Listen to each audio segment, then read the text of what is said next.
He was a legendary New York mafia boss, although he did 25 years for the boss and got into prison. But when he got out, there was no hero's welcome. The second he stepped back into his old stomping grounds, the boss threw him a banquet, a total setup, a real hangman banquet to test his loyalty. 2 massive hulking bodyguards loomed behind like a pair of statues. Then the boss's son, that punk Don, strutted over with a smirk and a challenge dripping from his voice. One of the goons stepped forward. "Have a seat." Dwight, confused, asked, "Is this the head seat?" The goon replied, "Nah, the head's over there. This is the end of the table." Dwight's blood boiled. He thought, "You think you're funny?" He wanted to teach the kid a lesson, but thinking about his loyalty to the old man, Dwight held back the rage. He sat down, waiting for an explanation. But there was no apology, no making up for 25 years of his life wasted in prison. Instead, the boss just hits him with this cold-blooded question. What did the gang get out of it? Anyway? My wife and kids are gone. I'm out here like a stray dog. And you're telling me after everything I did, everything I sacrificed for your family, there's no place for me? Hey, you don't understand how the gang works, do you? They tell you to jump, you jump. Dwight couldn't believe some punk kid was lecturing him. His blood boiled. Dwight unleashed a haymaker, sending the kid sprawling unconscious on the floor. Back up. Everybody back up. Are you crazy? Crazy? No, I'm not crazy. He's the disrespectful one. He's a crew leader, you know. He works for your father, not me. Dwight knew arguing was pointless. He saw right through these backstabbers. What they didn't know was that their betrayal had just created a brand new godfather. Dwight flew to Tulsa, grabbed the first cab he saw, and headed to a hotel. He passed a dispensary. Tyson had told him this place wasn't under any family's control, and a little money-making idea popped into Dwight's head. Inside, Dwight noticed not only were there no security cameras, but the only guard was some chubby, out-of-shape dude. When he learned the place was cash only, Dwight asked to see the owner. Seeing Dwight wasn't someone to mess with, the guard fumbled for his pepper spray. Dwight faked a step back and snatched Tyson's drink. Hey man, I told you. The guard didn't finish his sentence before Dwight landed a knockout punch. Hearing the commotion, the owner, Bodie, rushed out. He thought it was a robbery, but instead, Dwight asked to see the books. You government or something. I just took out your security in the blink of an eye. And you think I'm an accountant? Though rattled, Bodie handed over the books. Dwight saw the place was raking in cash, and decided this would be his first step in taking over Tulsa. Right in front of Bodie, Dwight used his sweetest voice to paint a picture of some brutal things that could happen. Bodie, trembling with fear, opened the safe. Seeing the stacks of cash inside, Dwight practically did a happy dance in his head. He generously promised to look after Bodie, in exchange for a 20% weekly cut of the profits. Deal? Do I have a choice? Nope. And just like that, Dwight had his first taste of Tulsa. He peeled off $50,000 sand, told Tyson to buy a brand new Lincoln Navigator, then offered him $2, $0 a month to be his driver. Real gangster, right?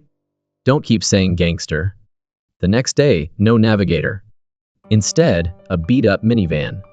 Tyson explained that, being black, he'd been discriminated against, and the dealership wouldn't sell him a Lincoln.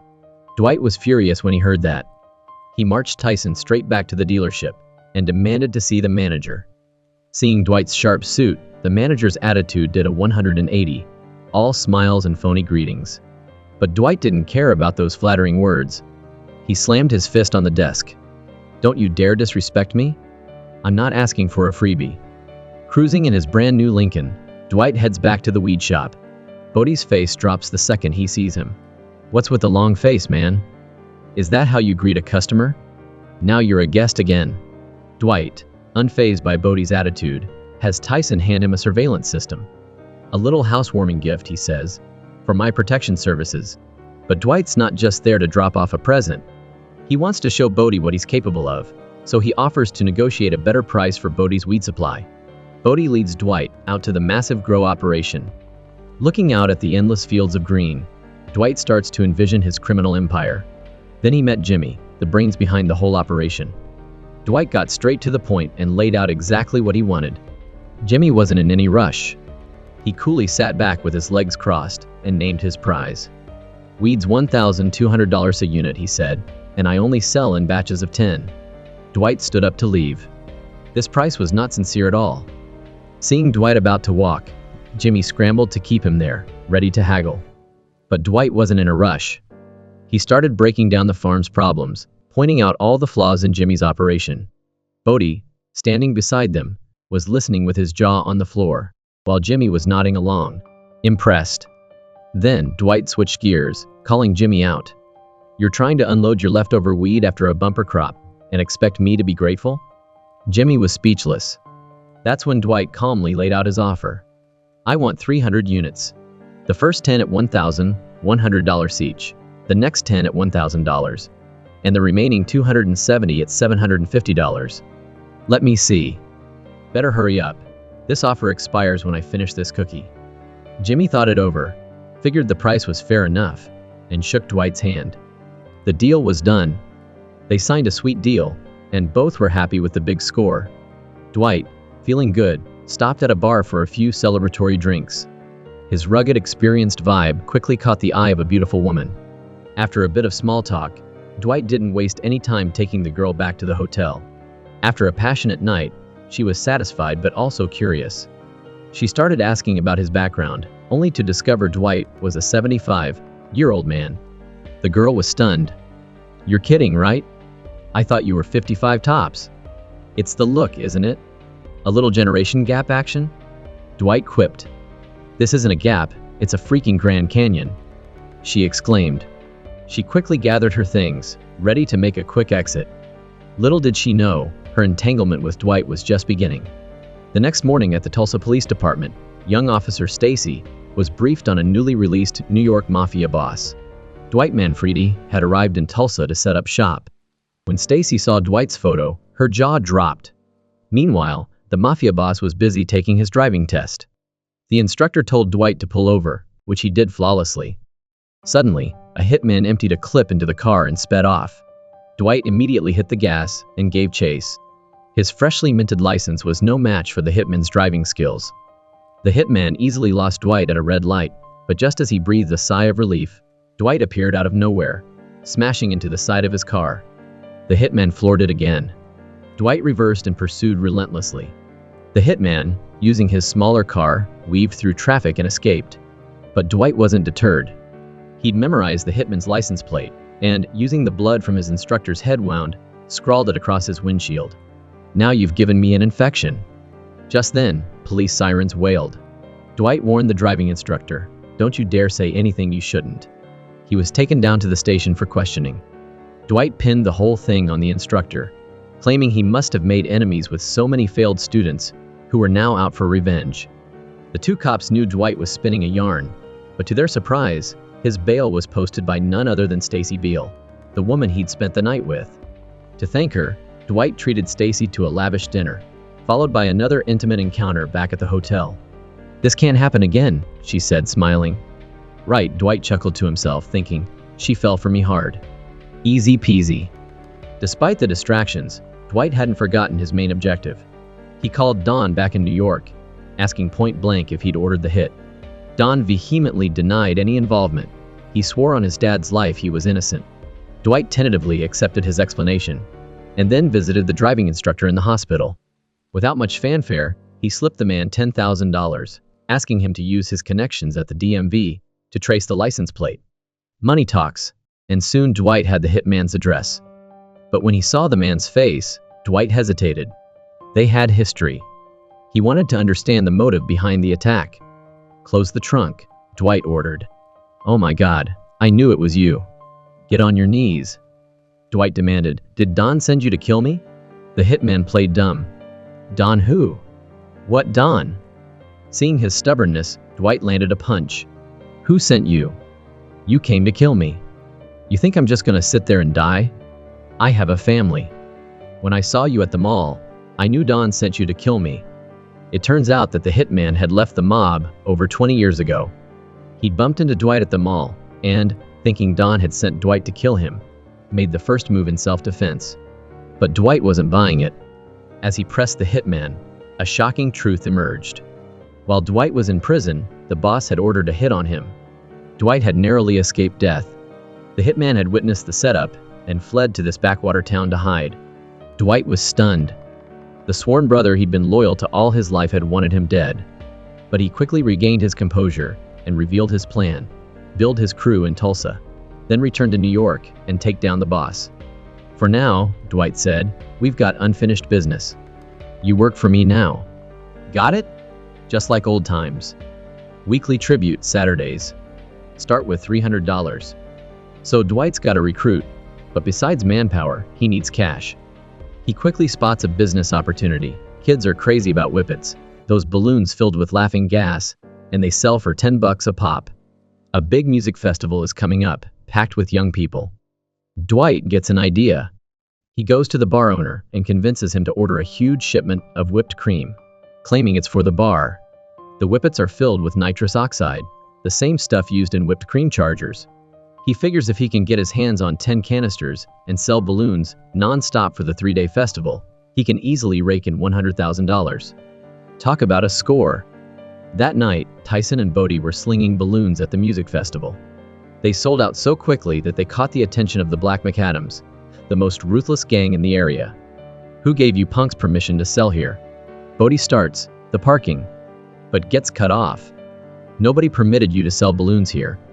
Nobody gives permission, because nobody asks. This is our turf. Turns out, the laughing gas business was a monopoly run by Keelan, the head of the Black McAdams. Nobody steps on Callan's toes and gets away with it. The next night, the Black McAdams, led by their enforcer, showed up and beat Tyson and Bodie to a pulp, stealing their earnings. Dwight hears about this and decides his crew needs payback. These guys are tough, but we can't be wimps if we want to make it big here. We're going in there to get our tanks and our money back. Tyson objects. I don't want any part of this violence. Let's use our brains, not our brains. Have you ever read The Art of War? Dwight talks about winning through diplomacy and wisdom, but his actions tell a different story.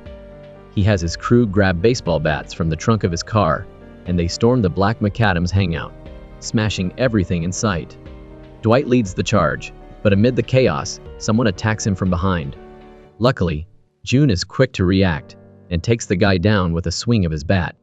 After a night of intense fighting, Dwight and his crew reclaim their territory. But just as one problem is solved, another arises. Dwight's younger brother is dying of cancer. He has to fly back to New York for one last visit. The next day, Dwight is dressed to the nines, gold belt buckle, Gucci shoes, gold watch, the whole shebang, ready to say goodbye to his brother. But this unexpected trip reveals a devastating truth that sends him into a rage. While Dwight was in prison, his youngest daughter was molested by one of his crew. Dwight is choked with fury. He doesn't immediately go after the crew member. First, he goes to the hospital to see his boss, wanting to know if he was aware of what happened. If he knew and covered it up, Dwight's wrath would extend beyond the single crew member. Do you know? Dwight asks, each word heavy with anger. I didn't know, his boss replies. Once Dwight confirms his boss's ignorance, he sets out for revenge. He storms into the crew member's apartment, doesn't say a word, and punches Nick, the perpetrator, square in the face, following up with a brutal kick. You touched my daughter.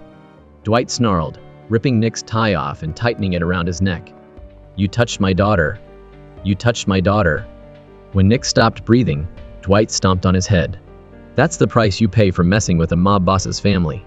A 75-year-old man showing his love for his daughter in his way. He'd already missed out on 25 of the best years of her life. This was pure paternal instinct. After dealing with the scum, Dwight immediately called his daughter to tell her what happened. But instead of gratitude, she was terrified of the gang's retaliation. Dwight wasn't worried. He knew how his boss operated. Despite being a criminal, he had a strict code against harming families. They'll come after me, not you. You'll be safe, Dwight reassured her. And he was right. When the boss heard what happened, he fully backed Dwight. I would have done the same damn thing, he said. But the boss's son, Don, wasn't having it. He wanted Dwight and his daughter dead. His daughter? What the hell did she do? I'd skin him alive, someone exclaimed. Even so, Don wouldn't let it go. He wanted to teach Dwight a lesson and solidify his position in the family. If you had half the balls he does, this wouldn't have happened, the boss told Don. This statement planted a seed in Don's mind. a seat of patricide. With the boss and Dwight around, Don would never take control. That night, while washing his father's hair, Don asked, "Do you think Dwight's stronger than me?" "What the hell kind of question is that?" The boss snapped. "I don't have time for this crap." Don knew exactly what his father was thinking. And so, he acted with ruthless efficiency. Soon, news spread through the ranks that the boss had died of a heart attack. The heads of the different crews gathered. Don, ever the schemer, wasn't about to let this opportunity slip. He pinned the boss's death on Dwight, claiming the stress of Dwight's actions had worsened his condition. He then rallied everyone to wipe Dwight out. But some of the old-timers, loyal to Dwight and knowing the kind of man he was, stepped up to defend him. Even if he didn't build this whole thing, he damn well helped. He helped the boss build this empire. He's a legend. "I'll kill you first, you stupid traitor." Don, furious, abruptly ended the funeral. Moments later, he changed his tune completely and called Dwight. His 180-degree shift was like a kid realizing his mistake. He said all grudges were buried with his father, and from now on everyone needed to stick together and run the family. To show his sincerity, Don insisted on visiting Dwight in Tulsa. Dwight instantly recognized Don's phony act. "I don't think that's necessary." No, I want to do this. Let bygones be bygones." Speaking of which, Dwight had to resort to a plan. "All right, you know where to find me." After hanging up, Vince, Don's right-hand man, applauded his performance. "Kill him." Meanwhile, Dwight was out on a date with his new girlfriend. Tyson just got out the door and immediately turned around. Dwight handed him a pistol. "Put the gun away, I'm gonna rip him apart." At the police station, Dwight denied everything.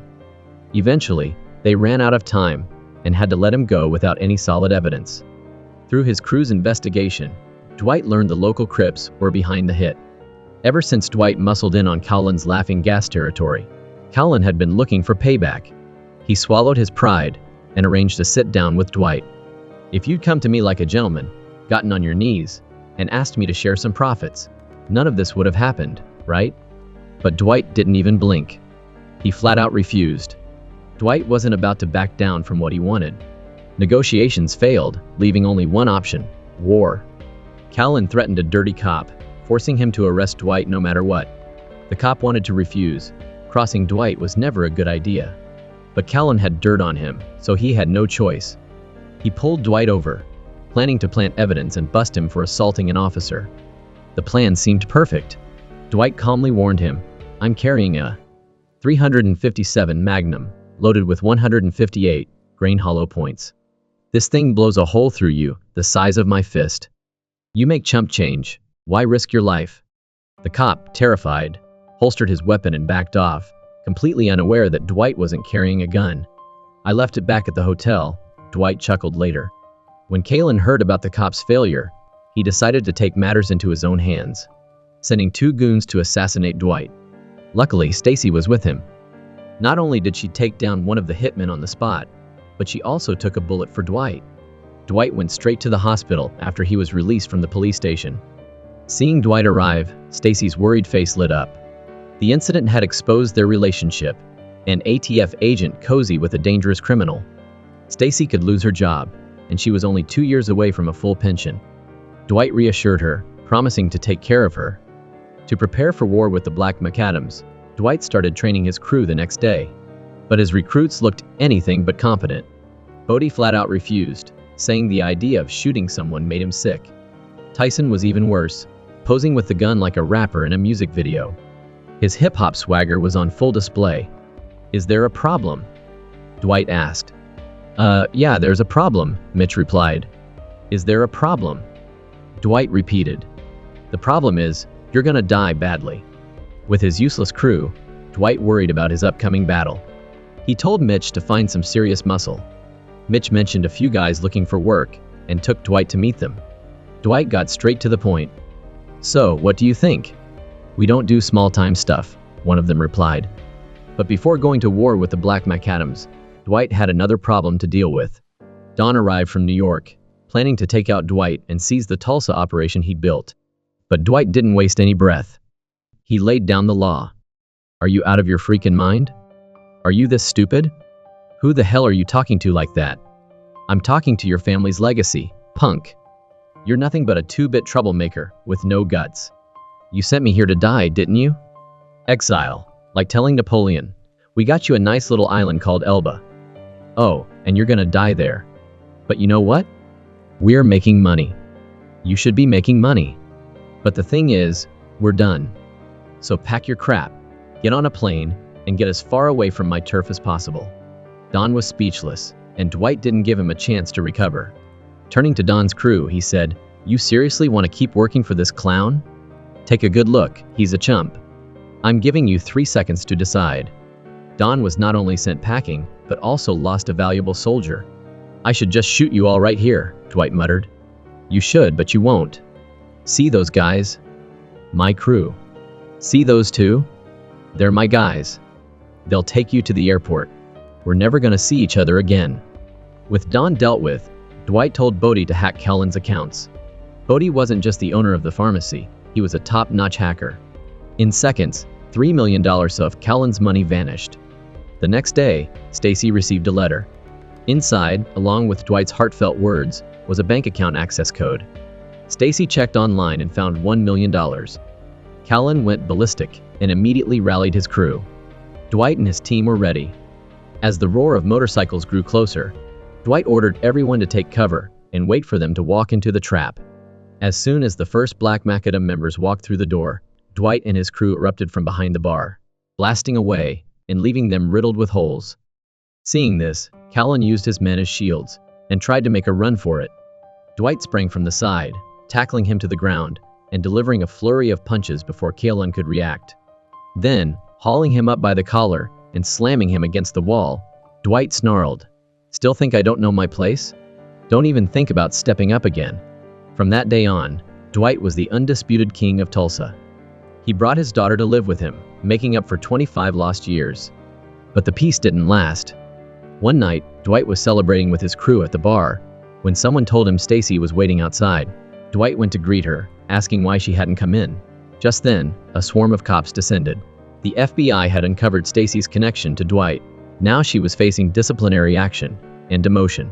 To save her career, Stacy spilled the beans about the $1 million, leading to Dwight's arrest for bribing a federal officer.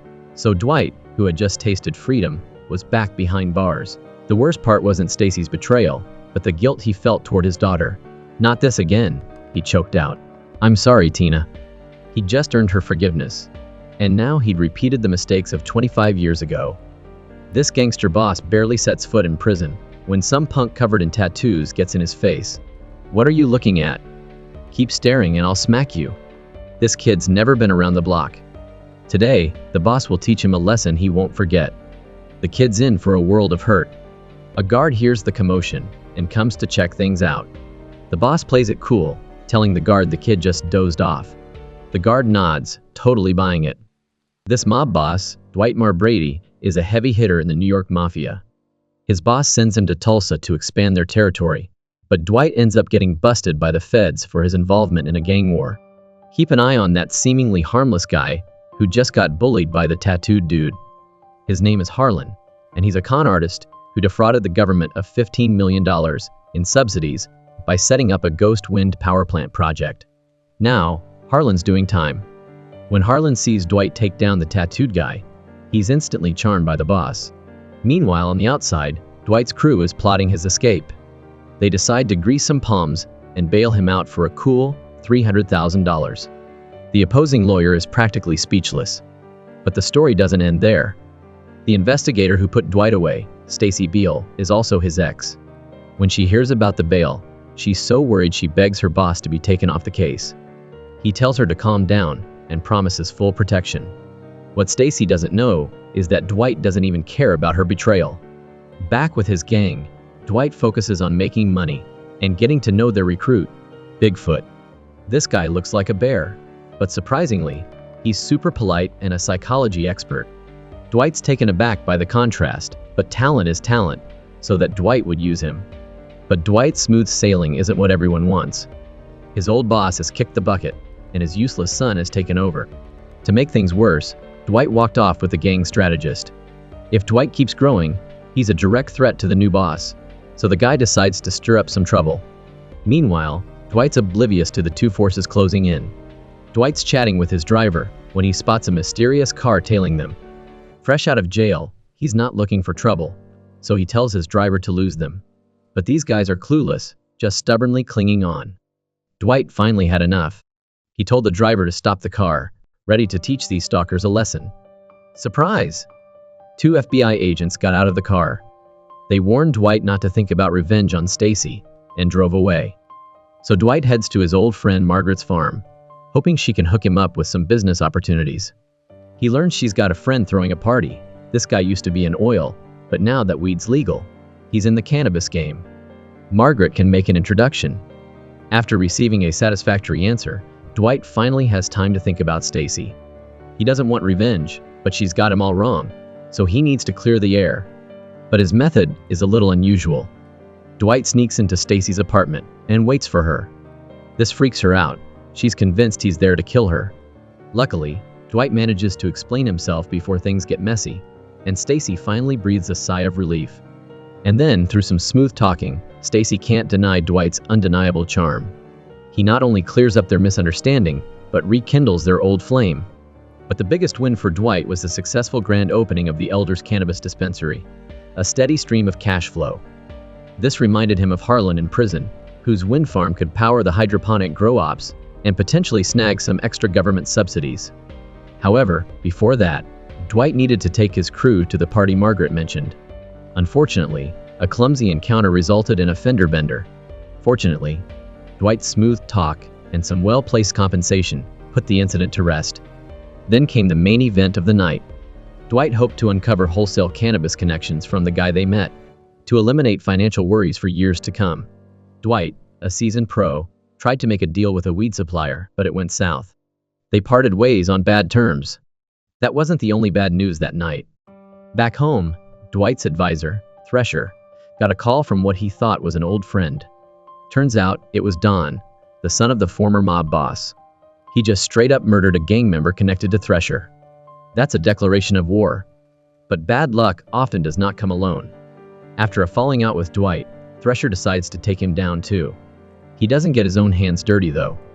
He contacts the local gang boss, where Dwight's operating, and lays it on thick about Dwight's weed business and other ventures. The local boss takes the bait, and decides to teach Dwight a lesson. Dwight still had no idea he was being targeted by a new force. Always cautious, he took steps to cover his tracks every time he left the house. But even his precautions couldn't shake the FBI's tail. They followed him to a mansion, but they were in for a disappointment. Turns out, Dwight was just renting the place. Meanwhile, back in Tulsa, the local gang had been doing some digging of their own. They'd pinpointed Dwight's business, and figured out how many men he had working for him. News of outsiders coming in and making a killing on their turf didn't sit well with the gang boss. He decided to teach them a lesson. Little did he know, he was playing right into Thresher's hands. Thresher, who'd been busy bribing the state prosecutor, was just waiting for the chance to crush Dwight. The trap was set, waiting to spring. Not long after Dwight's second trial ended, the state prosecutor suddenly switched lawyers and announced he would personally handle the next one. His motives were obvious. Dwight cursed under his breath, frustrated but powerless. A bigger problem was brewing outside the courtroom. The head of the Tulsa gang, Don, demanded to know what Dwight's sudden appearance meant. Don's crew was powerful, but this blatant encroachment on their turf could spark an all-out war. Don simply said he'd get back to him in a few days. After all, Dwight's expansion into Tulsa was only possible because Don's father gave the green light. Now he's in a tough spot and doesn't know what to do. Dwight's completely oblivious to all this. He's got a major headache dealing with his upcoming lawsuit. He gets to handpick the jury for his next trial, but if he loses, he's looking at over 10 years in prison. That would completely ruin all his plans, so he has to play this very carefully. He could probably delegate this legal mess to his junior though, because Dwight has bigger fish to fry. He visits Harlan in jail to buy that unfinished wind farm project, and they finally settle on a price of $7.5 million. Even for Dwight, that's a ton of money. He needs to borrow over $7 million from the bank, but the bank he uses mostly deals with real estate loans. They can only give him a little over $3 million, and even then, they need to run a credit check. Dwight's a mob boss. Getting approved for a loan with legitimate financial documents is a pipe dream. He had to give up on getting the money there. As he stormed out of the bank, fuming, he was spotted by the FBI agents tailing him. Who knows what kind of trouble stir up, but Dwight's got a bigger mess to clean up, one made by his crew. They ripped off every catalytic converter from a used car lot. The owner doesn't know exactly who did it, but he has a pretty good idea it's Dwight's guys, especially after a recent run-in with Tyson, Dwight's black driver. Dwight plays dumb, saying he has no clue what happened, and even blames the lot owner for not securing his cars properly, leaving the guy speechless. In the end, they strike a deal. Dwight will help recover half the converters, and in exchange, the owner will give him a few new cars and a nice little protection payment. Dwight can then use some of that cash, $100,000, to grease the palms of the state prosecutor and get a sweetheart deal. His potential 10-year prison sentence gets magically reduced to 100 hours of community service. But the prosecutor tells Dwight it's going to be tricky, hinting that someone higher up wants him behind bars. He slips Dwight a piece of paper with a name on it. Dwight gets the message and leaves him be. Even though the trial situation is still up in the air, things are looking pretty good on the business front. Not only is the cannabis shop booming, but the used car lot owner, the one who got hit, is looking to sell his entire business and has reached out to Dwight's crew. If this deal goes through, it'll be a major payday for the gang. Just then, Dwight's advisor, Thresher, gets a call from Don. He's the one warning Dwight to watch his back with the local Tulsa gang, Bill's crew. While Don may have had his beef with Goody, that was all internal squabbling. Bill's gang is the real threat. Goody acts like everything's cool, but he's already scheming about how to profit from this whole gang war. Meanwhile, Dwight's prepping for his third trial and starts rehearsing his defense. This time, he's going with a full denial, claiming everything that supposedly happened never did, meaning he's innocent. There's one big problem though, Stacy's testimony. How can he prove something didn't happen when there's a witness? His crew thinks he's losing it. Little do they know, Goody's made a deal with Don. The Bevilacqua family is going to visit Dwight soon, and he's hoping Goody will play along. Right now, Dwight's swamped setting up his new furniture, but he's just gotten a ticket from the homeowners association. His garage door was left open for 20 minutes. The next day is his court date for that ticket, and Dwight's dressed to the nines in a sharp suit, looking like a successful businessman. But just as he's about to head out, he gets slapped with another ticket from the homeowners association. This time? For having an ugly trash can with trash in it. If he wasn't already running late for court, Dwight would give them a piece of his mind. Meanwhile, Thresher's making his move. He tracks down one of Dwight's crew, a guy going through a messy divorce. Thresher figures this is the perfect time to take advantage. Knowing the guy's about to get slammed with massive child support payments, he decides to buy him off. He pulls out a thick stack of cash. The crew member's eyes go wide, his jaw drops, and after a long hesitation, he takes the money. Meanwhile, Dwight's still in the dark about his crew member's betrayal. He's in court, going toe-to-toe with the prosecutor. No matter what they throw at him, Dwight stays cool, calm, and collected. Then, to everyone's surprise, he calls a surprise witness, Stacy, the plaintiff's witness. The prosecutor's face drops. He tries to object, but it's too late. Stacy, a key witness, actually ends up corroborating Dwight's story. Her testimony makes perfect sense, adding details that don't contradict her previous statements, but completely change the narrative. The prosecution's case crumbles right there in court. As the prosecutor practically burns holes in him with a glare, Dwight is declared not guilty. Perhaps because of this whole mess, Stacy was soon transferred to some backwater town. Meanwhile, Dwight was still busy with his life of crime. He got a call from Goody. He learned that Bevilacqua, the head of the local mob, had arrived. Dwight knows it's not a social call, but he has to make an appearance. From the jump, these two laid their cards on the table. Dwight straight up told Bill, "This is my turf now," even though Bill's family's been running Tulsa since Prohibition. Bill didn't argue much, just warned Dwight he was going to have a rough time. Dwight fired back, saying Bill would only get what he left over. They declared war. Thresher heard about it. He even knows Dwight got off scot-free, and he's fuming about the control board being useless. But the damage is done. Now he's got to figure out a new plan to deal with Dwight. The neighborhood watch guy saw the news and realized he'd been ticketing Dwight, a huge crime boss. He immediately drove to find Dwight, apologizing like crazy and saying he was blind and that all the tickets were forgiven. He promised to think twice, or maybe 7 times, before he opened his mouth again. Dwight finally let him off the hook. Despite facing a lot of enemies, Dwight's career was booming, like money pouring in. But right then, his former underling, the one who got bribed, showed up with $10, zero to make amends. Dwight didn't even bat an eye. Bill's goons showed up, looking to cause trouble, even pulling a knife on Dwight. But Bigfoot and the others were on the scene, spotted the sneak attack, and took him down. No major injuries, but this definitely escalated the tension between the two gangs. Things are taking a turn for the worse. Dwight had to mentally prepare his family in advance, telling his sister, who'd traveled from out of town, that things were about to get rough. He'd gotten into a major conflict with a local Tulsa gang. His sister, no slouch herself, quickly figured out Dwight's intentions, and her worry grew. This was quickly spiraling out of Dwight's control. Bill saw his associate get killed and immediately contacted Don, demanding a strong response. This put Don in a tough spot. He was hoping to postpone things, but Bill was having none of it. Their relationship essentially ended right there. Dwight, oblivious, still had no idea. Don was secretly negotiating with Bill again. To deal with this enemy, Dwight had to send his cannabis shop customers home and discuss a plan with his tech crew, the guys responsible for growing the weed, who weren't keen on a conflict. But now, there was no other option. He was in this with Dwight. He could only follow the old man to the end. Meanwhile, Thresher was in trouble too. His East Asian partners were secretly growing something on his cannabis farm, extracting a substance for sale, both illegal activities. Thresher demanded his partner clean out the shipment ASAP. Even if it meant millions in losses, survival was the priority. Back to Dwight. He didn't know where the hit was coming from, so he decided to flush them out. He and his crew headed to a lead mine, the site of a planned wind farm nearby.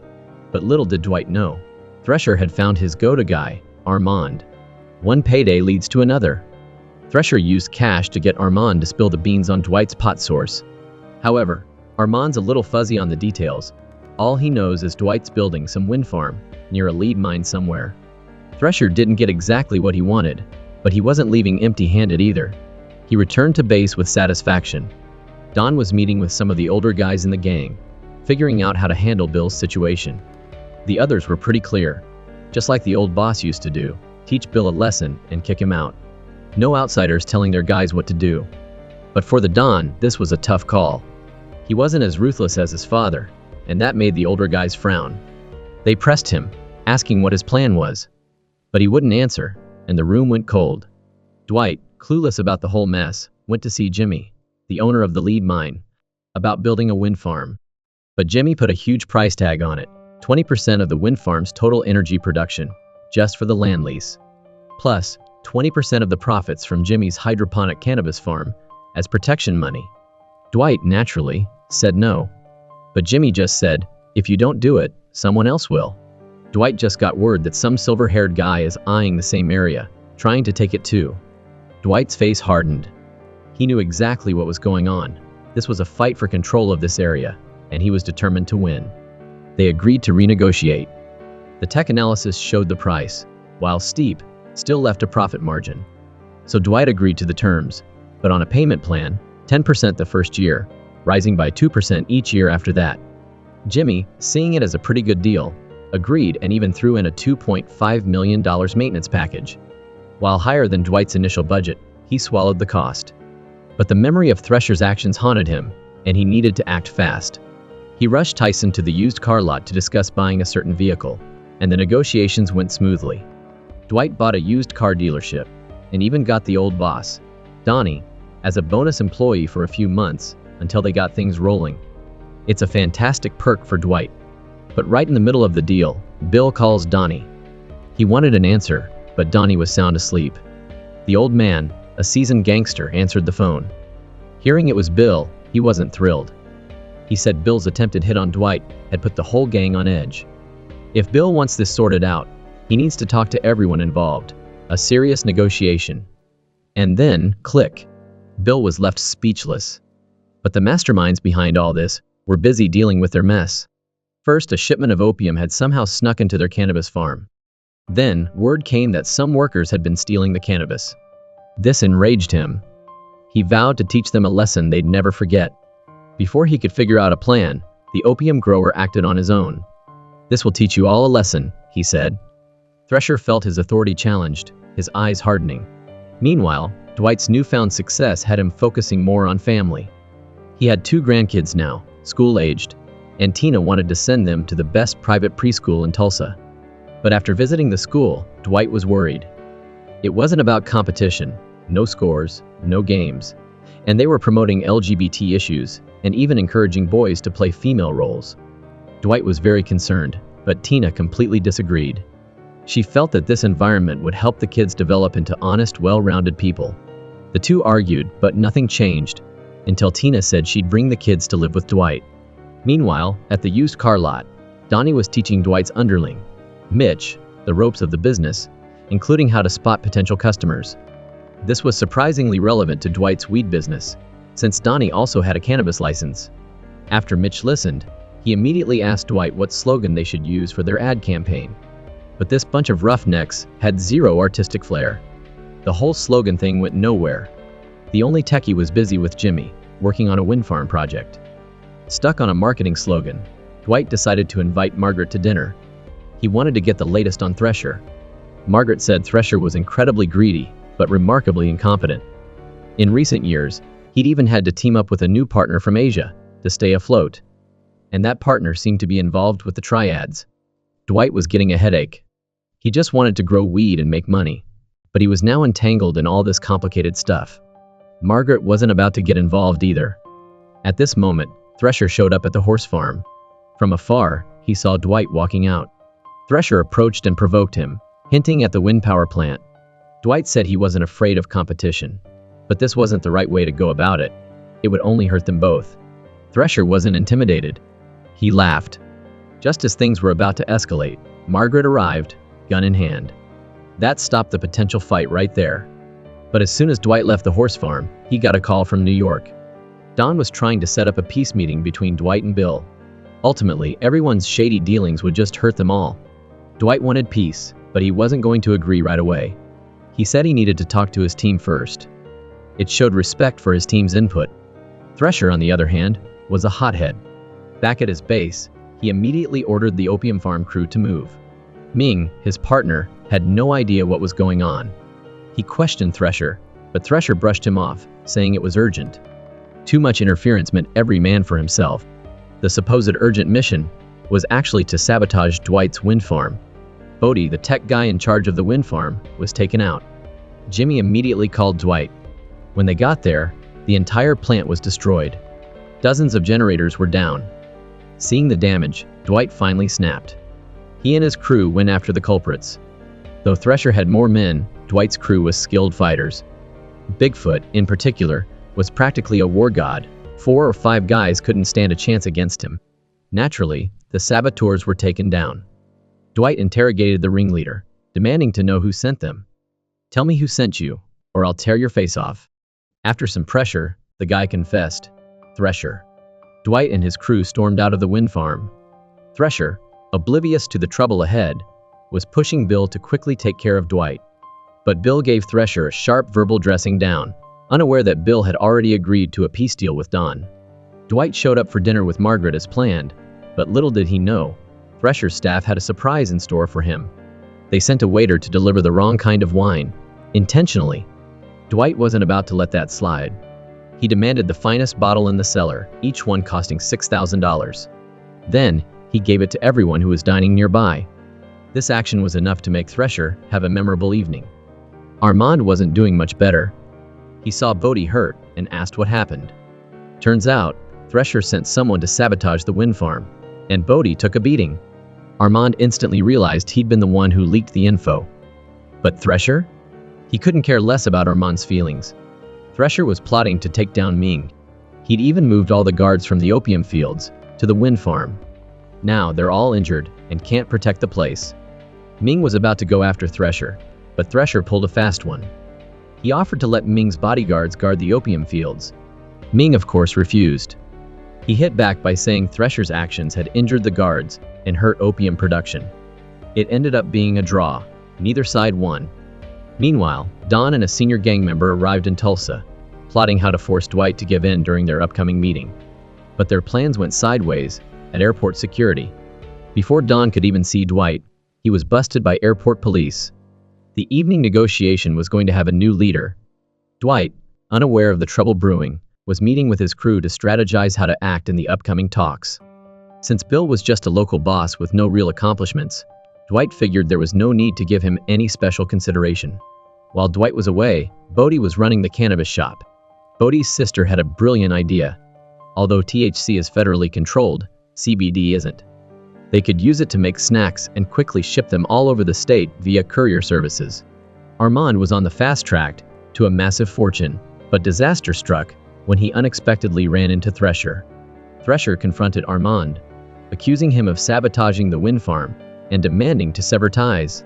But that wasn't going to be so easy. Thresher had already given Armand at least $50,000, more than Armand's entire yearly salary after taxes.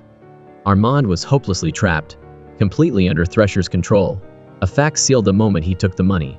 What truly crushed Armand's spirit was Thresher's next words. "Don't you dare tell me what you'll or won't do," Thresher growled. "Or I'll have someone rip your tongue out of your mouth." Armand was terrified, instantly agreeing to do whatever Thresher demanded. Meanwhile, at the restaurant, Dwight and Bill waited impatiently for Don. He was nowhere to be seen, and their suspicions grew. Suddenly, a seasoned member of the gang arrived with some news. Dumb Don had been arrested at the airport for having a gun. Dwight and Bill were relieved, almost amused. They knew Don was a bit of a klutz. And, as a bonus, the negotiations went much smoother without him around. Bill got straight to the point. This territory belonged to his family, and if Dwight wanted it, he'd have to pay a hefty price. Dwight countered, pointing out that Bill's presence in the area wasn't exactly extensive, just some minor dealings. Furthermore, there's a significant Native American claim to Tulsa. It's not just his territory. Most importantly, Dwight was sent by the old boss and has some unfinished business with the New York gang leader. The old-timer heard that hot air and quickly disclaimed any responsibility. Seeing the two of them trying to weasel out of it, Bill quickly accuses Dwight of brutally murdering his associates. But it seemed he forgot that he had originally sent someone to assassinate Dwight, only to have his plan backfire spectacularly. Dwight had the moral high ground. He pointed out that he was now primarily involved in the cannabis business, and Bill had never been in the cannabis game at all. They had no real conflicting interests. Since Thresher was now in charge, Bill suddenly realized he'd been a pawn. He was stuck. The damage was done, and he couldn't just walk away. So, he held Dwight hostage, demanding a cut of the cannabis profits, the senior member's plan, hoping Dwight would pay to keep the peace. Dwight was firm and wouldn't budge. But he offered to supply Bill with cannabis at a cheaper rate. The amount he could make was up to Bill. And with that, the meeting ended. This negotiation ticked Don off. He set it up, but Dwight and Bill walked away winners, and Don got nothing. He was screwed. He went ballistic on the senior negotiator, but the guy just said, "Well, whoever's good at this gets the deal. It's not my fault you brought a gun to the airport." Don almost exploded. At the same time, Ming heard about Dwight, especially the news about using the wind farm to grow weed. Ming had an idea brewing. Thresher, of course, noticed something fishy with his partner and was worried about what Ming might do. While Dwight was away, Tyson used the car to take his dad to work. Little did they know, this simple act caught someone's eye. Thinking Dwight would be driving, they planted a bomb inside the car and tragedy struck. Tyson witnessed his father's death and was completely devastated. His mom blamed him, saying if he hadn't joined the gang, this wouldn't have happened. Faced with his mother's accusations and his father's critical condition, Tyson was furious. He suspected it was payback from the Kansas City Bevilacqua crime boss. Driven to madness, he vowed revenge. But Dwight told him the attack was aimed at him, not Tyson. It wasn't personal, it was business. Dwight knew that involving the cops would hurt his business. He decided to take matters into his own hands. His prime suspect? The New York gang. After all, they didn't gain anything from the Atlanta meeting. Dwight called Don, asking, "Dude, are you trying to kill me?" Don didn't hide it. "If I wanted to kill you, I'd have put 2 bullets in your head." Then he told Vince to pick up the phone. Vince, after all, just loves to play tough guys. After questioning the 2 suspects, Dwight still had no answers. If it wasn't the New York crew, then who? It couldn't be Bill. He already got what he wanted from the last meeting.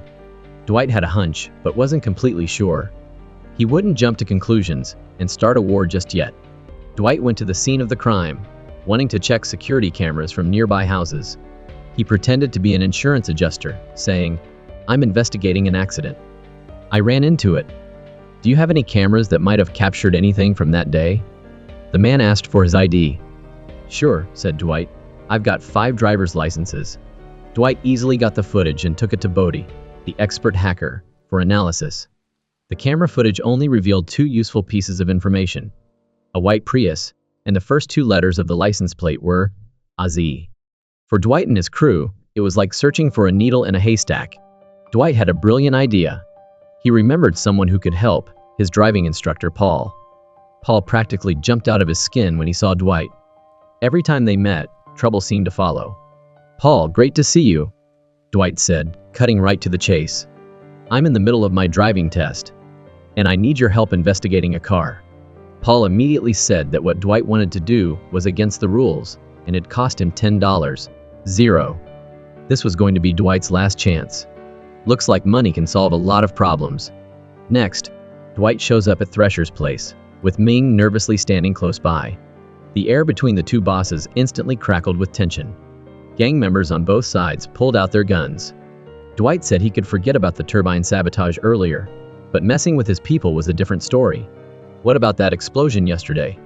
Which explosion? Thresher was bewildered by the question about the explosion. He wouldn't take the blame for someone else, but Thresher had already guessed that Ming did it. Ming was a business partner though, and Thresher wouldn't rat him out, not if it hurt his interests. "I'll find that white Prius," Thresher vowed. "I've got the license plate. When I find it, pray for your crew, and you have nothing to do with it, because I'll burn your whole world to the ground, including you." Dwight issued his warning and stalked off. Thresher stormed into the greenhouse, ordering Ming to get rid of the Prius immediately. Ming called the guy who planted the bomb, and then shot him dead without hesitation. Next, he had the white Prius towed to a scrap yard, completely disappearing. Now, Dwight had to figure out how to find Ming. Meanwhile, Tyson was still determined to avenge his father. He visited his dad in the hospital room, talking to him while he was unconscious, vowing to get justice for him. Later, Tyson showed up at Bill's house. Mark woke up and immediately called Dwight. Knowing his son was prone to rash decisions, he urged Dwight to stop Tyson. Dwight called Tyson, and after some persuasion, Tyson agreed to come back and see how the boss would handle things. But as Tyson was about to drive away, Bill's goons spotted him and opened fire. Tyson returned fire. Bill then ordered his daughter to leave town ASAP, because Tyson, Dwight's guy, had just attacked Bevilacqua, the second in command of the biggest gang in Kansas City, seeking revenge for his dad. Tyson was lucky to escape, and Dwight didn't scold him. After all, it was all his fault. But Tyson still hadn't realized the whole crew was about to face their biggest crisis yet, all because of his reckless actions. "What now?" "I'm fired." "Are you trying to get rid of me?" "You're my family, Tyson. That means we'll always protect you." "You might have made a mistake, Tyson, but you can't put us in danger. You have to protect us too." Dwight told Tyson to go back. He'd handle the mess. To focus on fighting back against Bill's revenge, Dwight sent his daughter and grandkids to New York for a while. He shut down all business operations and rallied the troops, ready for a full-scale attack from the Kansas City gang. Meanwhile, Bill flipped out when he heard the news, seeing it as a direct challenge from Dwight. He rallied his crew, vowing to eliminate Dwight at any cost. Unfortunately for Bill, this conversation was secretly being monitored by the FBI. Acting on the principle of protecting the innocent, the 2 agents raced to warn Dwight, and luckily, Dwight was already prepared. When Bill's men arrived at Dwight's house, they found it deserted. Dwight had moved long ago. At the same time, things weren't going well for the New York crew, and Thresher's gang either. The New York elders figured out the truth about Don killing his father. To make matters worse, Don's leadership was making the gang's business crumble. They unanimously supported Vince in taking over. Don, despite his objections, couldn't do anything without the support of the families. Cut to Thresher and Ming, longtime business partners with a seriously sour relationship. Ming felt Thresher was no longer useful, and pressured him to sell his shares at a ridiculously low price. "You think you can just do that?" Ming demanded. "You disappear? You're kidding. I'll give you 5 seconds to bring me the contract." Ming, a seasoned gangster, was used to these tactics. Facing the gun, Thresher, like many a hero, had to comply. He quickly went to see Bill, an old partner, pleading for help. "Ming's taken my business," he claimed, knowing Ming's ambition and ruthlessness would eventually threaten Bill's interests. But Bill was already overwhelmed with Dwight's problems and didn't want any more trouble. However, Thresher's words piqued Bill's interest. "It's all thanks to your friend Dwight," Bill exclaimed. "You have to prove Ming wants to eliminate him." "What are you saying? That jerk thinks blowing up Dwight's car was helping me? He tried a car bomb, and it failed." "Idiot. Do you know what you've done? Now, I'm stuck in this fight because of you." Bill finally realized what was happening. He thought Dwight was challenging him, but it turned out Dwight was just a pawn in someone else's game. Right in the middle of their conversation, Bill's men stormed into Dwight's marijuana dispensary. Bodie and Jimmy were only a short distance away, closing up shop, when Bill's goons attacked. Jimmy was hit first, taking several bullets. Hearing the news, Dwight was furious. He immediately assembled his crew, armed to the teeth, preparing for a confrontation with Bill. "Faster. Jimmy's hit." "Damn it." The boss seemed to realize his right-hand man had betrayed him. "Thresher, did you tell him about our turbine?" No. Why would I talk about that? Maybe I mentioned it, but I don't remember." "Accidentally? Should I make you remember what you should remember?" "Please, I don't remember." "And the explosion?" Armand was uneasy. His dealings with the boss's enemies seemed to have been discovered. He went to see his ex-wife, saying he might have inadvertently gotten involved in the assassination attempt and could be targeted by Thresher. He wanted to help him become a witness in exchange for protection. But this would put his ex-wife and children in danger. His ex-wife felt it was all Armand's fault. He should handle it himself and not drag his family into it. Ever since Dwight found him, Armand was constantly anxious, drowning his sorrows in booze. He even started causing trouble at the horse farm. Here comes Margaret, the horse farm owner. She catches a whiff of Armand's boozy breath and tells him to go home and sleep it off. But Armand, fueled by liquid courage or maybe just liquid stupidity, starts mouthing off and insulting her. Now, Armand's lost both his house and his job. Desperate, he turns to Thresher for help. Armand told Thresher that Dwight knew about their deal and wanted more. But Armand was no longer useful to them. He asked Thresher for a loan.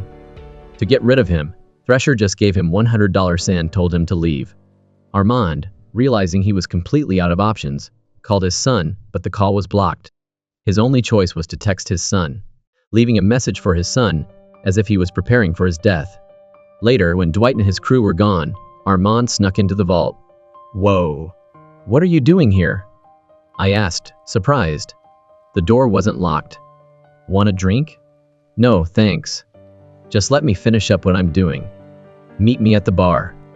Armand pointed a gun at Goody, threatening to shoot him if he didn't back off. Goody warned Armand that even if he ran to Mars, the boss would still skin him, but Armand wasn't listening. He then grabbed a backpack full of cash and just walked away. Jimmy, a key figure in the Indian tribe, is gone. His death has sparked a wave of grief and fury. Tribal leaders, recognizing Dwight's strength and leadership, immediately pledged to follow his every command. A brutal reckoning is coming. As for Bill, a misunderstanding with Dwight dragged him into a fight. His crew says to take out Thresher first, then Dwight. But come on. Can't we work this out? This isn't worth a full-blown war over a stupid mistake. This is seriously hurting the business. We gotta deal with Thresher. Doc's right, boss. That Thresher's gonna get what's coming to him.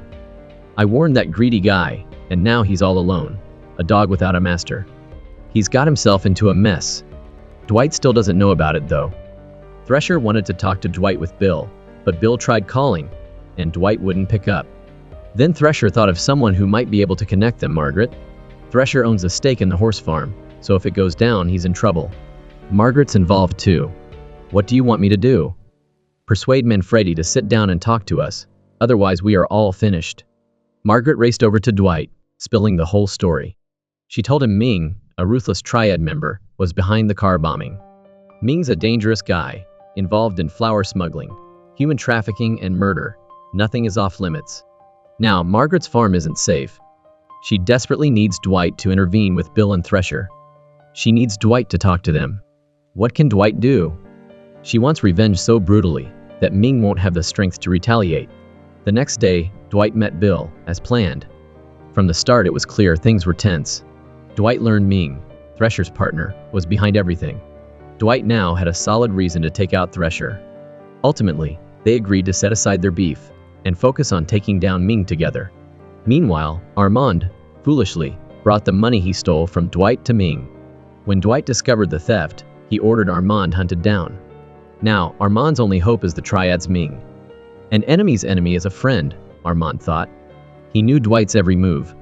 He hoped Ming would eliminate Dwight, so Armand could safely spend his $500,000.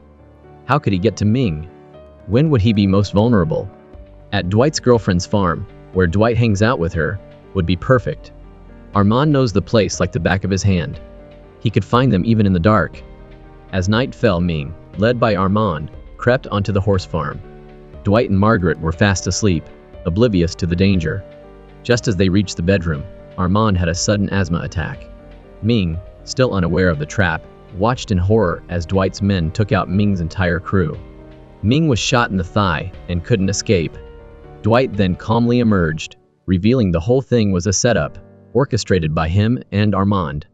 After stealing the $500,000, Armand lived in constant fear, well aware of Dwight's methods.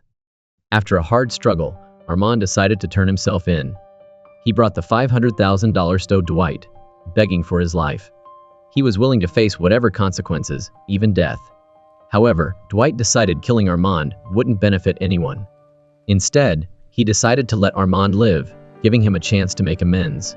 That's why they staged this whole thing. Then Bill brought his crew, saying they'd handle the bodies. But Dwight said the Native Americans would take care of it. Dwight wasn't the same old Dwight anymore. He was showing Bill who was boss, establishing dominance.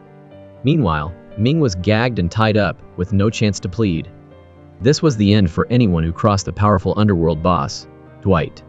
Dwight, known for his ruthless efficiency, clearly shows who's in charge, and assigns Tyson to take care of Ming. Tyson's actions put his dad in the crosshairs, for a bomb threat. No one in that mob crew is clean. Tyson's backed into a corner now. After this, Dwight can finally relax and enjoy some peace with his lady.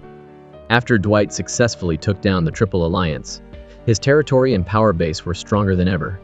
Dwight planned to take over, but Thresher wanted a piece of the action too. This upset Dwight. Bigfoot? Yeah, get rid of him. Screw you, Bigfoot. Dwight could just order Thresher to be taken care of, but Dwight wants the territory, not Thresher's life. So he just had his goons scare Thresher a bit, and then he'll talk things out. A few days ago, if Dwight hadn't killed the Triple Alliance, Thresher would have been taken out. There's no chance for Thresher to challenge Dwight for the territory now. Plus, even if Dwight didn't take it, the Flower Cartel would have. Thresher has no choice. You were born with a silver spoon in your mouth. You've got the money, the oil. Live your rich life. Forget the underworld. Get out of this rotten world. Smooth talk, and Thresher finally gets it. He's not Dwight's equal. If he can't protect this territory, it's better to sell Dwight a favor. Thresher quietly leaves the scene, and now this 18,000-acre plot is officially Dwight's. But after Thresher backed down, there was still the Flower Cartel. They helped Dwight take out the Triple Alliance, so they wanted a cut. They came to Dwight demanding 50%, but Dwight only offered 25%. The Flower Cartel thought Dwight was being greedy.